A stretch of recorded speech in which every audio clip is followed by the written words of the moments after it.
Coffee and the Bible. Coffee and the Bible is a casual conversation about God where we talk about the Word of God at a very casual, easy to understand way that anybody could just sit in and they can truly understand. A lot of times, a pastor on Sunday might be going so fast that you might not get everything, or you don't understand how he's connecting the dots, or maybe in a Bible study where they get into deep theology or language, that might be over your head too, or you just want to have a easier understanding of this. So this is the purpose of Coffee in the Bible. When I was a pastor, we'd go sit in the porch of different church members' homes and eat pie or sandwiches, and just sort of, how do we apply God to us right now? So that's the focus. That's how we try to do it.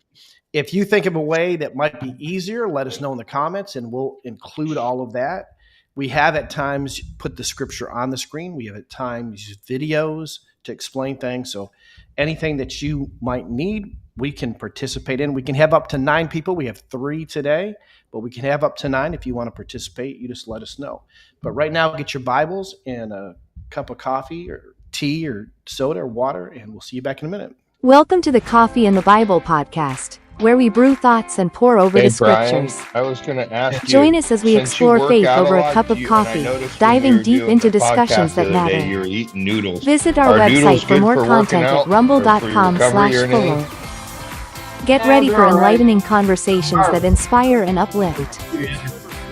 Let's fill our cups with coffee and our spirits with the Word. Energy. All right, so we're back, and we've just all enjoyed Thanksgiving. I know in Myrtle Beach right now, although it says it's 50-something degrees, it's really cold, it's wet. It's going to rain 100% today, but we made it back from New York, 15 hours to get there, and it should have taken 11 hours and 40 minutes. The traffic was moving between like Fairfax County, Virginia, through the border of Maryland, Pennsylvania at about 12 miles an hour. Virginia would be the bottleneck. Well, Virginia, it'll go slow, fast. But once you get up to the Beltway was like really slow. And then when I got into Maryland, I thought it would pick back up again, but there was several accidents. And so not only did you have 72 million people driving, but you had several accidents. Traffic averaged in Maryland at about 7 to 12 miles an hour. So we lost 3 hours in Maryland on the way up. And then when we're there, I should have did the pictures. I have pictures. I should have put them up. But it was only supposed to get 1 inch of snow. It got 8 inches of snow, and the temperature was 23, and it was supposed to be no colder than 30. So it was a pretty cool time. I wish I would have put the pictures in there, but I got to try to do this one picture. Let's see.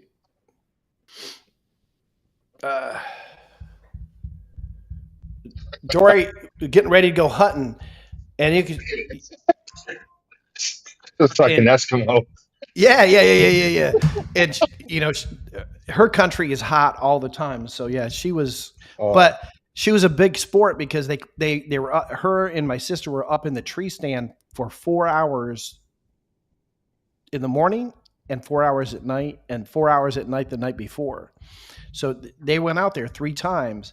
They saw a lot of deer on the way to the tree stand, a lot of deer on the way back, tons of footprints, but no deer in the tree stand. So no deer, but. Well, at least it's experience. Right. So how did your Thanksgiving go? How's the weather today? Well, it started off raining, but it's not raining anymore. It's all in Myrtle Beach. That's why. So hopefully it stays that way. It's supposed to be in 50s, but you know how when you got high humidity, 50 feels cold. Yeah. And then Thanksgiving? Went good. Not really good. I'm glad I bought a turkey.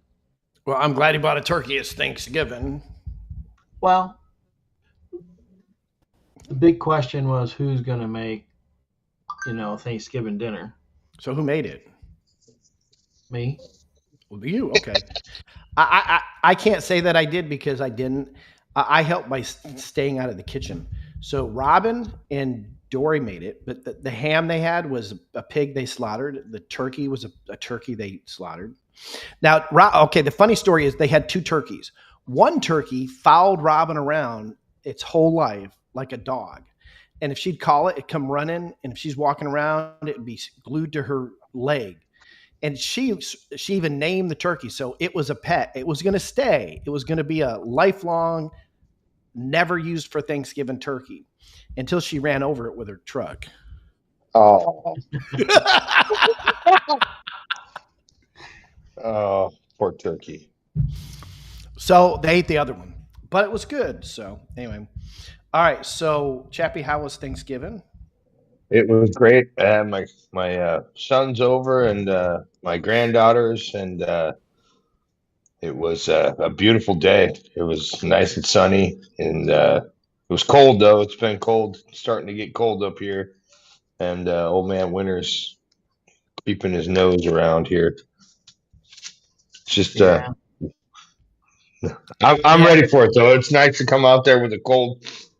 That air is like 30 degrees. Oh yeah. So I do like that. So from being up north, and I'm sure Brian feels the same way. When you go out and it's so cold, there's a freshness to the air that you don't smell any other time, and it's hard to explain to somebody who's never ever been up there. But still, you guys don't get that over there because I mean, no. I mean, there may be 1 or 2 days last year where it dipped down that cold, and those days, but as long as I've lived here, maybe a handful of times. I hear you talk about cold, but if we were up in New York, people would be running around in t-shirts and shorts in 30-degree weather. That's true. Oh, it's warm. The weather on my phone has not updated to Myrtle Beach. It's still New York, and it freaked Dory out a little bit because this morning it said when she checked to see what the weather was, it said -2. -2 Myrtle Beach. No, that was New York. That was New York. You guys grew up in negative weather, huh? Oh, okay. Oh, yeah. So in February, it's nothing for several weeks to be -20. I've been in -20 before, and that's not fun. That's actual temperature. And right, Brian, as soon as it hits 0, people are walking around with shorts and t-shirts. Yeah, it's a heat wave. Heat wave. What it was. I kind of understand that. The temperature we've been having to be like summer almost. Yeah. Or when it hits in the teens, as it starts moving up, it's like a heat wave. So yeah. And I knew people growing up in that weather that never wore a coat. So your body gets used to it, I guess. I was watching a girl. I mean, we had taken Brian's daughter over to the playground, so they're running around playing. Everybody was bundled up except for this one little girl. Shorts and a like a top that you'd have on in the summertime, and just climbing away, having a good old time. Mm-hmm. Evidently, maybe she was from a colder climate and it was no biggie. Yeah, probably from a colder climate. Yeah. All right. So we're going to jump into a lot of good stuff. I mean, I don't know. I mean, there's not a lot of verses, but as I'm looking over this, I'm thinking maybe, I don't know if we'll get through all this because I could read several verses and then talk about in general, but I think each verse has a lot in there. So does anybody want to help me read, or do you want me just to read, or just read it? Just read. Okay. All right. I'm going to assign you reading next time. Okay. Verse 1, everyone must submit to governing authorities, for all authority comes from God, and those in positions of authority have been placed there by God. A lot of people that try to argue against a Christian quoting this passage would give the examples of Pol Pot or Hitler or something like that. And although obviously those were cruel and evil leaders that killed Jews and Christians and anybody that was against them, we can go back. That's all right. We can go back to Pharaoh in Egypt too. Very clearly, even though he was enslaved the Jews, and even though he wanted to kill Moses and all of Israel, he was he was the way he was for a purpose, so that the people of Israel would be unified, so that when they left, they were ready to go. And in the same position, it says that we have to, I battled with this a little bit sometimes when we have a president that in America that is clearly not for the benefit of Americans. Like I didn't agree with the last president because I felt like he was not having the best interest of America, but the best interest of more of a global idea, letting a lot of illegals come in and all this stuff. So, but still at the same thing, this verse says God put him there for a purpose. What could that purpose be? Right. But obviously he put him there for a purpose. I think it's opened people's eyes up. Or maybe it's a lot of people are saying crusade now, and Christian crusade, awakening. People are getting, more spiritual and awake with, wait, what's really going on? And hey, this is maybe more real than I thought it was, And, yeah. And I think about. Go ahead. I was going to say, I saw a lot of evils over that presidency. I saw a lot of things. To the biggest thing is to the children, and that's not right.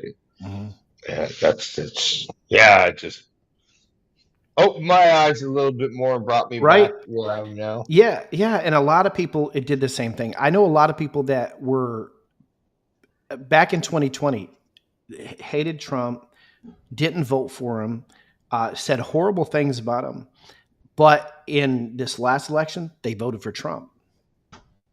Why? Because they realized how bad, when you realize how bad can be, you want something different. And I think you're right. I think a lot of people's eyes were opened up. A lot of young people this time around, a lot of young people, a lot of young voters voted for the Republican ticket this last time. And I think their eyes were open to realize that if we kept going in the direction we were going, they wouldn't have a future. And so we're just sort of talking about, Brian, when you left, relating the last president to the current president and how young voters didn't vote for, the Republican ticket, but now they did. The last president wasn't really elected. Well, if you take, that's true, but I'm just saying. Former vice president. The number of votes that Trump got, and that was verified by a bunch of people that would underestimate his vote getting.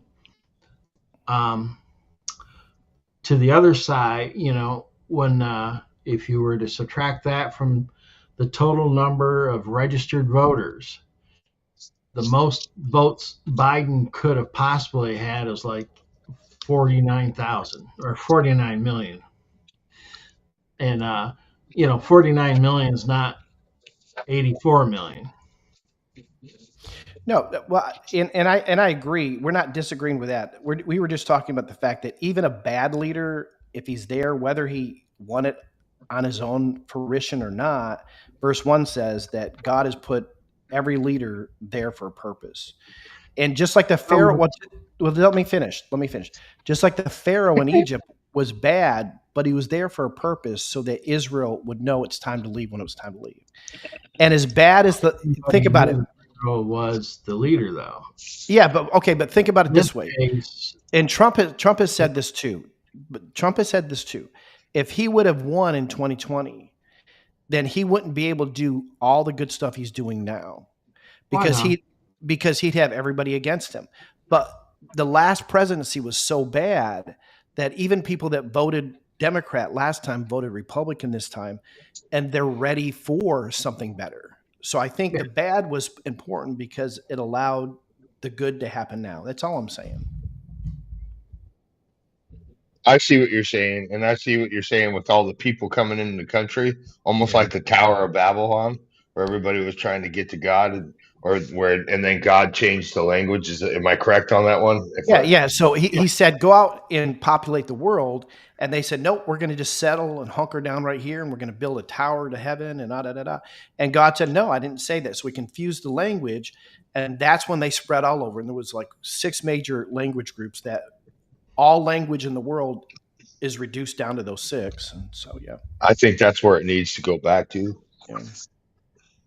We all speak. Yeah. I mean, we all have different beliefs in that. And not everybody's down with Jesus. That's true. All right. So go ahead. No. Okay. I'm down. Verse 2. Huh, Brian? Jesus is the only way to heaven. It's the only way. Only way.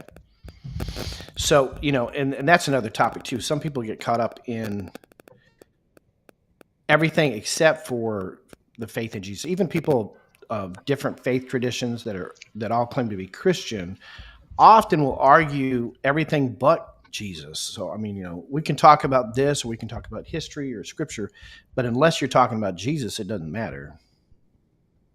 Right? That's right. So verse 2, so anyone who rebels against authority is rebelling against what God has instituted, and they will be punished. That's pretty severe. And you think about, that's hard to put in perspective if you're a minority, say some countries like in Africa where the Christians are being killed, right? So it's a little hard that's a little harsh and sometimes hard for people to understand, but it says, if God put the authority there, good or bad, then if you rebel against that authority, then it says that, you're going to be punished. Well, we know we'd be punished physically. So if the government was anti-Christian and they were persecuting Christians and you rebelled against the government, as a Christian, you're going to be punished. So we know that to be true. But in the long run, that person that's killing all those Christians are going to be held accountable for every life they take. Exactly. So everybody's responsible for their own actions. And if you're a pastor, you are held to a higher accountability because you're responsible for what happens with the people that you pastor. And if you're a leader of a country, even more so, you're being held to a higher standard to God. If God puts you there and you do something that's anti-God or anti-Christian, then God is going to hold a higher accountability of you. So yeah, that's my opinion. That and $4 will get you some coffee. So no, it's $5 for a cup of coffee. $6 sometimes. So $6. Yeah, used to be 50 cents. Wow, that's expensive coffee. It's expensive coffee. Yeah. Well, used to say 50 cents. That and 50 cents will get you coffee, but 50 cents won't get you any coffee anymore. So this is where you should do a commercial break for Black Rifle Coffee Company, try to get a sponsorship for Bible and the coffee in the Bible. Black Rifle Coffee. Yeah, we will drink it if you give it to us. And this mug holds 12 ounces. So. And I've had Black Rifle coffee, and that stuff's good. And yes, that would go great with coffee in the Bible. Blackout coffee. Right. I should. I said got blackout coffee. Yeah, I forgot. I had 2 different coffee companies. But I heard also good things about Blackout coffee. So they got great flavored coffees that are really good. Yeah, so I have not had the Blackout coffee. Or I did when I went to visit you, right? Yeah, I made the blueberry crumble. Yeah, so that stuff's really good, huh? Yeah. It makes the whole house smell like blueberries. And then I made the cinnamon French toast at one time. And that makes the house smell really good too. That's a good sponsorship right there. That's a coffee in the Bible. Take a little commercial break for Blackout coffee. There you go. Okay, so verse 3. See, I don't know if we're going to make it. There's 14 verses, but we're only on verse 2. So, for the authorities do not strike fear in people who are doing right, but in those who are doing wrong. So if we think about it, like in America, normally we have liberals or conservatives, we have good and bad. But in general, the president only has so much power and the Congress has so much power. We all live at a local level, though. And life goes on, right? Sometimes things get more expensive or not, but it says, For the authorities do not strike fear in people who are doing right. So if you're not breaking the law, you don't have to worry about it. If you're driving down the highway and you start slamming on the brakes because you see lights, well, it might be because you're speeding. But if you're going the speed limit, chances are, whether you see the lights or not, it ain't going to affect you. You're just going to keep going because, that's how I relate it from my own experience there. If you're not doing anything wrong, you got nothing to worry about. That's right. But isn't it interesting? Social media it can be really good. It can be bad.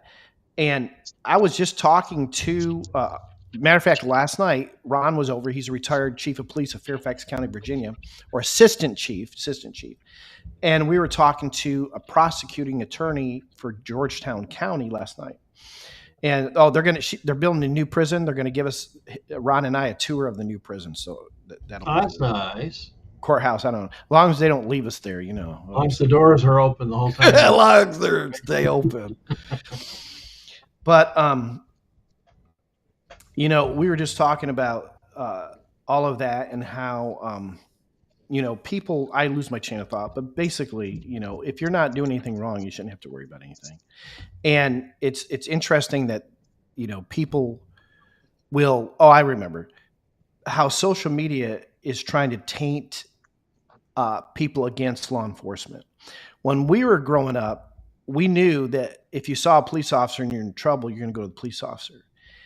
And even people that grew up in ghettos and stuff, when we were growing up, they wanted their kids to be safe. And they taught their kids also they could go to the police. But today, those same people are teaching their little tiny kids, that police are bad.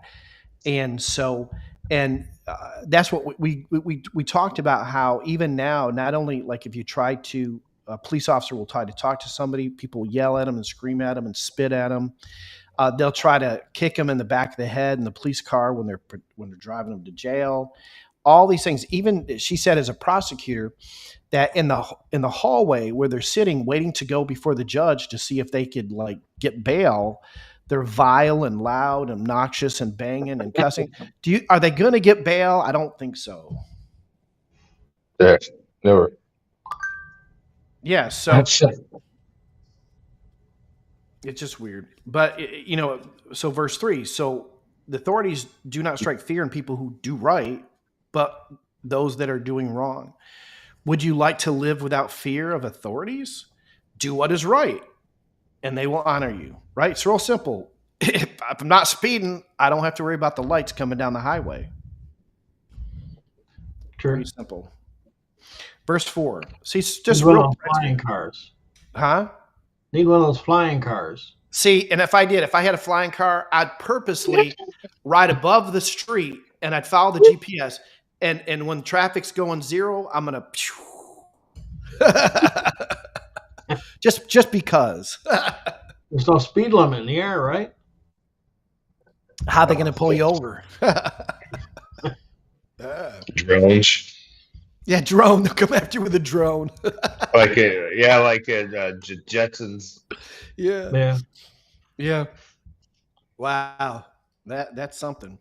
And we talk about it like it's not going to happen, but yet everything in the Jetsons is happening right now. So, well, the showing cars, the ones they're working on, like BMW has one, Mercedes has one, Ford has one, Dodge has one. Every manufacturer has a flying car they're working on. Yep. Yeah, you're right about the Jetsons quote there, because Campbell Soup is making 3D printed meat. So just like how in the Jetsons are, I'm thinking I want a steak. That's what they do over at Campbell's. Bill Gates. Well, they were showing some steak that they had put in a restaurant in Japan that was 3D printed meat, and they're saying even though it looked right, it smelled right. They said it even tastes right. When they went to cut it, it's like rubber. It's stretchy. Yeah, give me a good old Kobe beef fed, big Angus. I like steaks, but I don't want any kind of 3D printed. And I like chicken too. No. God didn't intend us to eat fake meat. Yeah. But what printers are doing is they're making life-changing printouts for, say you had some kind of accident. Oh, for a heart valve and stuff. And that's cool. You need, like part of your ear came off. Well, they could print out that part that came off and put it back on. And it would be printed out with T cells so that once it's on, it, does its job and stays there. That's kind of interesting for medical improvement. I think that's cool. That's cool. Elon Musk was talking about in the future having like the scanners at the TSA, and you go into the doctor's office, it'll scan your body for every illness you have or will have or could have. And then they have these little nano things. Nanobot. Give you a shot. And then it goes through your whole body and cures you of everything. You walk in the door, oh, you have cancer, or you will have cancer. Give it nano shot, cancer's gone. But you know what? We already have. How cool is that? You know what's in your body that already do that? I know what but T cells. Yeah, I know, but I'm saying your body will produce T cells if you drink 2 cups of dark chocolate hot cocoa every day. It'll issue new T cells, and they'll go out throughout the body and start repairing stuff that needs to be fixed.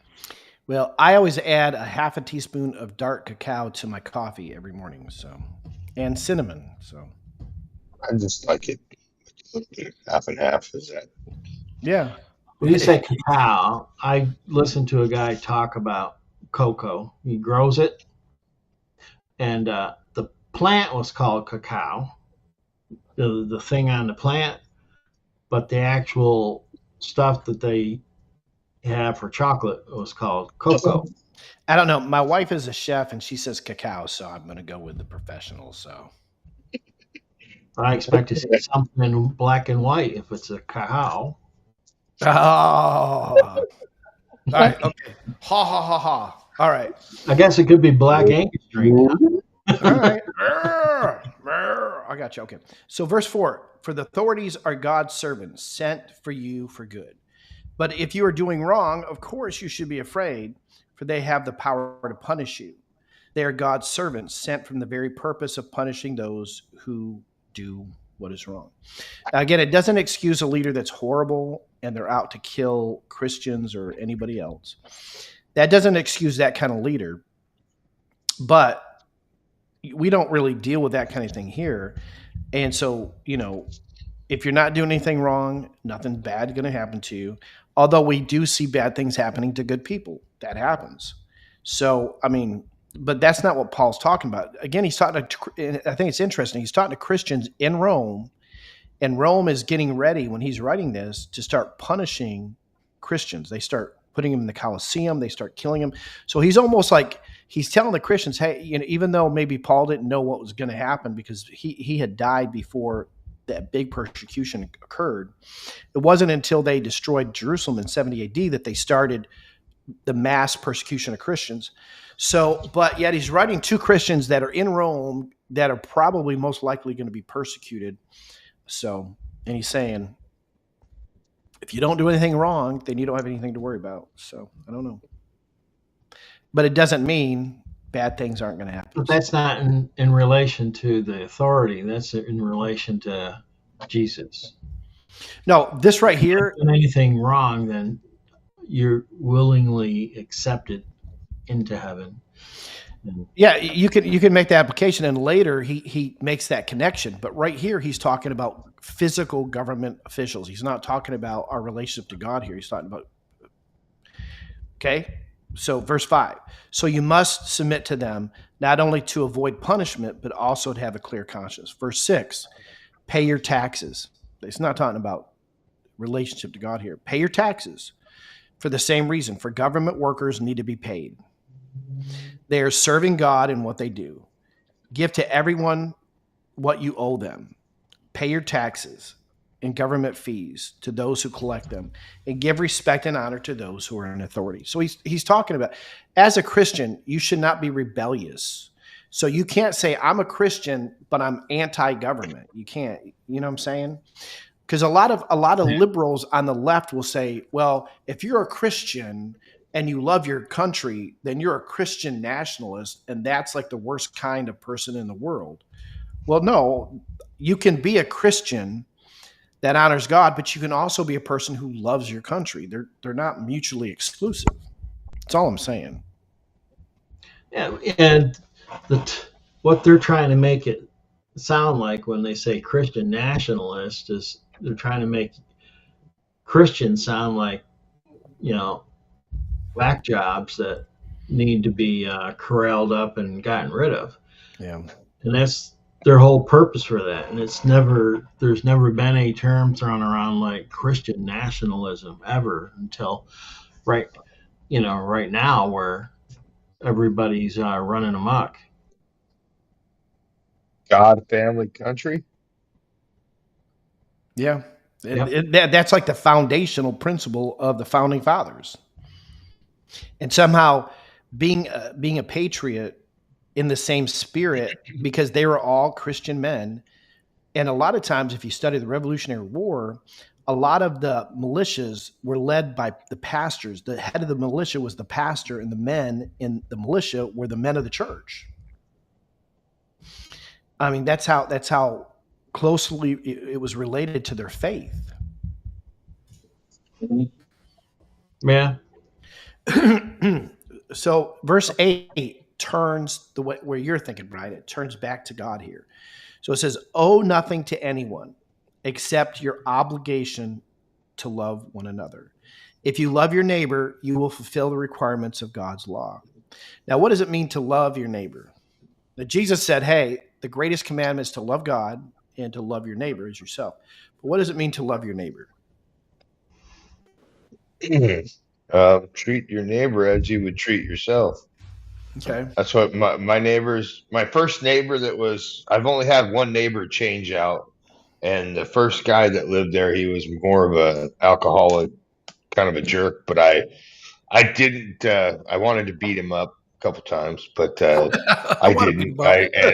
And then my new neighbor moved in, and he's a peace officer and a police officer, and he's a Mormon, and he's a Iraqi war veteran. He's a Marine vet, and I respect him, and he's just a great guy, and I mean, I consider him to be like a brother. I mean, him and I talk about the Bible, and it's a good thing. And then my other neighbors, they all pretty much keep to themselves, but I'm always willing to help whenever they need it. You want, I want the same for him as he wants for me, we're not like, look at my new lawnmower, or look at my new, yard ornament or whatever. That's in my subdivision, I have people like that. Karen in my neighborhood. What? Karen in my neighborhood. You got a Karen? Yeah. I got a Karen in my neighborhood too. So, and she got the police involved, and I knew that they were outside the house because I could see blue and red lights flashing in through the window. Mm-hmm. So I went out and talked to them, and they actually went back to her and told her to stop.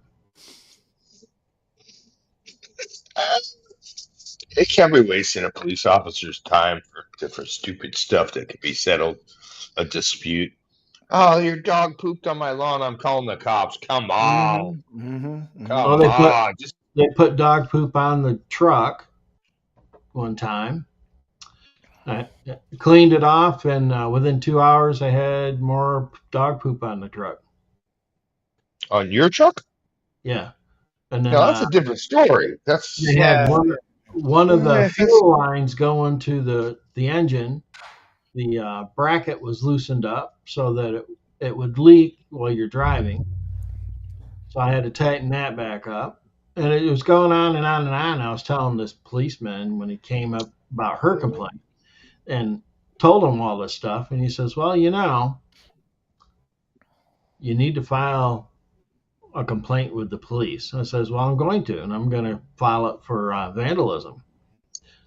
And he says, well, yeah, you need to do that. And I got 2 cameras that surround the truck so you can see all the way around.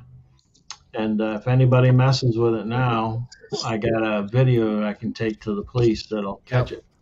Yeah, that's what you need to do. Get the evidence and see who's doing it. Because we have even though I'm not on the HOA board anymore, that when we were up in New York, the one HOA member that she kept texting me because somebody was driving around knocking over all the mailboxes in the neighborhood. Only one, not all. She's over dramatizing it, and it was I guess somebody that was working on a house accidentally got too close to a mailbox or something like that. But and she's on the board now, and she was the Karen who's now on the board. So there you go. These are people are Karen with power. Huh? A Karen with power. Yeah, that's even worse. Yeah. Is she the HOA? Yeah. Head or? President of the HOA. Yeah. She's just not the president of the United States. Get out of here. I don't care if you're. My cousin has an HOA where he lives, man. And some of the stuff I'm like, they actually told you to paint that? Oh, yeah. I go, that's ridiculous. I would not. This is my home that I pay taxes on. You want it painted? Come over here and paint it for me. You want it done, moved? Come here and move it for me. I can't stand HOAs. That's like, I lived when I was in the Navy. I lived on base, and you got to keep your house a certain way. That I understand. I got out of the military. I don't need somebody telling me, hey, you got to pick that dog poop up. Get out of here. I pay my fair share. I work. Get out of here. I'm sorry. And if that's not Christian, but I mean, I don't put more work on my plate. You want it done, come over and do it. Yeah. I keep my side of the fence clean. So here's a question. So if we're called to love our neighbors, and if you love your neighbor, do you love them by telling them what they want to hear, or do you love them by being honest with them? Honest. You got to be honest with people. So would it be not loving then if you just make them feel better? Yeah, it's like raising kids. You're straight up with your kids so they know what's they can do and what they can't. They're acting like a kid when they want their way versus doing what's right. Yeah. So loving actually means being honest, and being honest to people sometimes make those people not like you very much. Well, you're not being very loving, Chappie, because you said such and such. But if what you said was true, it was said out of love. Trust me, it was said honestly and out of love. Yeah. I'm not trying to make you feel special. I'm just trying to make you feel real. Yeah, I like that. That's pretty good. Okay, verse 9. Verse 9. For the commandments say, going back to the 10 commandments, you must not commit adultery, you must not murder, you must not steal, you must not covet. These and other such commandments are summed up in this one commandment: love your neighbor as yourself. Love does no wrong to others. So if I'm telling you the truth, I'm not trying to do you harm. I'm just trying to help you have a better understanding of reality. If I'm always like, if you have a child that you're catering to and you're trying to protect them all the time, like my youngest, right? Then they're not prepared for the world. And when life becomes harsh and they realize it, they feel like you didn't really love them because you didn't prepare them for that. Right? So love does no wrong to others. So love fulfills the requirements of the law. This is all the more urgent for you, how late it is. Now verse 11, he gets into another topic. He's sort of relating back to the fact that he knows that he is about ready to die. So he's sort of more solemn is what he's getting to right now. It says, this is all the more urgent for you to know how I'll read it again because my tongue is twisting. This is all the more urgent for you now, for you I still can't get through this verse. Sorry. This is all the more urgent. Third time is going to be a charm, for you know how late it is. There you go. Time is running out, he says. Wake up, for our salvation is nearer now than when we first believed. The night is almost gone. The day of salvation will soon be here. So remove your dark deeds like dirty clothes and put on shiny armor of right living. Because we belong to the day, we must not live dissent. My reading is horrible today. I'm sorry. Because we belong to the day, we must live decent lives for all to see.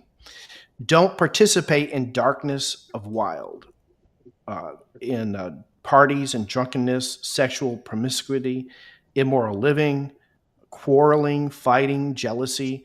Instead, clothe yourself with the presence of the Lord Jesus Christ. And do not let others or do not let yourself think about ways to indulge in evil desires. I couldn't read those last few verses. My tongue just twisted. But you got it right. Irish coffee. Huh? It's all this. It's all the Irish coffee. No, there's no whiskey. No whiskey in the coffee. Sorry. But you'd be slurring the words with that. Yeah. Well, I was almost slurring the words. So, but no, just coffee. That's all there is. And it was decaf on top of that. So anyway, but it's right. Paul is saying, hey, time is almost up. It's almost the end of the line. And we could say that too. Jesus could come back anytime. And if Jesus comes back, we know where we're going. But are we confident that the people that we love and know where they're going? Well, can I ask you this? Would there be a possibility that Jesus does come down? And supposedly reading the Revelations, there are going to be people left here on earth, and then he's going to come back a second time, right? Yeah. What if he comes down and he says, hey, Chappie, I need you to stay here. You're not going to stay here forever. I just need you to stay here to help these people to convert till maybe I can bring them with before I scorch this earth. Yeah. Is that a possibility? It says that the Holy Spirit will be removed from the earth when he comes. Yeah. So the Holy Spirit will be removed. The church will go with him. Now, is it possible that God may say to some people, hey, I need you to stay here to help? Yeah, I think it's possible. It's not really, I don't really see it in the discourse in Revelations, but is it possible? I've heard other pastors talk about that too, that what if he does choose to leave? And if he does that, you would know it. But the thing is, he also says there'll be the 144,000 evangelists that are supposed to be Jewish evangelists. Because what'll happen is, if you read, remember in Romans chapter 11 at the end, it says, when the time of the Gentiles have been fulfilled, when all of the people that are non-Jews come to Christ, and no more will come to Christ, that's when the rapture will happen, the church will go up, and then God's attention will be on Israel. And it says all of Israel will be saved. Will all of them be saved? I don't know. Paul thought so, but he says that God's attention will be to evangelize Israel. And so you have 144,000 evangelists that will go out just to mass bring people to Christ. And you'll have people all over the world come to Christ. And you're either going to have people that will come to Christ during that time and they will be persecuted, or those that will not, and they'll be the persecutors, right? And then he'll physically come back at the end of that. So, yeah. So could he say, Chappie, you got to stay? That it would be a hard thing to do, but if God told you that, I'm sure you would be ready to do that. So would I still have to eat? Yeah. But if he raptures you up, you're now in a glorified body. And it says, if you read Revelations, 19:20, that you have the marriage ceremony of the Lamb that's in heaven while all this stuff's going on earth.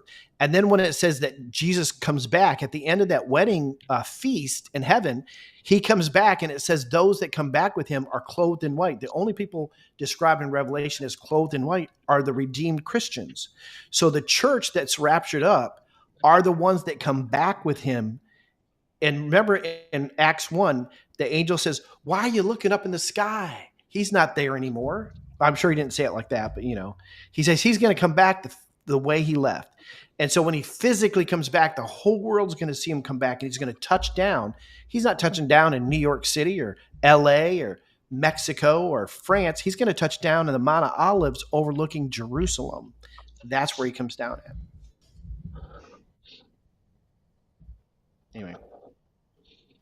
But, right? So anyway, so it says the night is almost gone. The day of salvation is here. It's soon. Take off anything that's dirty, get rid of the sin in your life. Cleanse your heart from sin. And then he goes through and gives a whole list of things. Live a decent life. If you're ready for Jesus to come back, Paul's saying, the time is almost here. The day of salvation is now. We can apply it today. If Jesus is coming back tomorrow, what would you do different in your life? Stop doing the sin that we do. Live a decent life. Love other people. You love them by telling them the truth. Don't say something to make them feel good, but stop doing the things that you shouldn't be doing so that you're ready for when he comes, you're ready to go. In my opinion. Anything to add? Have that bus ticket on the first bus out of here, right? That's right. That's right. Or I think about the picture of when Biden pulled out of Iraq and all. I mean, it's a sad picture. All those people that were on the outside of the plane. If I can't make it in the plane, I want to be holding on to the plane on the outside going up to heaven. So, but those people falling off the plane, they were all given the U.S. government's word that they would have a ride out of there. Not yet that they would have a ride out, but they also were given the word that they weren't going to. America wasn't going to abandon them, and they did. So yeah, that was all done by design. Yeah, leaving everything was all the equipment that was done by design. Bring another player into the war game. Look, they've got this stuff. And now all the terrorists all over the world have all the military equipment that we left in Iraq. Yep, yeah, that's what I'm saying. Yeah. Well, and the biggest thing. Well, and the biggest thing was that when you hear like P. Hassef and them talk about it, all the equipment, yeah. But the thing is, it was the night vision. The night vision capabilities, America had an advantage not only because we had better equipment and weaponry, but we could see at night. We could do a lot of damage to them at night. But when we left all that behind, they took it. They now have the technology that gave us the advantage. I just think about fighting this. There's no advantage to any of it. I mean. It sucks that but you have to do it when somebody messes with you. So, yeah, you do.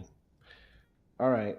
Do we have anything extra to add? We'll be in Romans 14 next time. Again, I don't know if we'll make it through the whole chapter, but. Well, we got TBI Realities on Thursday. I got the script. We're just going to cut. See, the thing about that, we had a problem with that was because we didn't have anything to go back to. And so I just 2 topics. If once we get through those or whatever, then we can stop or whatnot. It'll be, hopefully I get it right this time and do the introduction and all that. Oh, it was fine. And the whole intro takes practice. And there's times when I hit the wrong thing and Brian will tell you I can't do it or it doesn't work. One time everything in my studio on the app disappeared and all that happens. You just got to go with the flow. That's why I said get a large idea, like a big umbrella idea of where you want to go with this, and then just like one idea at a time or 2. Okay. Yeah. Well, that's what I say. We'll put 2 just in case we get through the first one. That's what my thinking was, and I'll have it written down. My wife and I have been going over stuff because she goes on to Facebook TBI Warriors and stuff. So okay, yeah. And there's a lot of good stuff.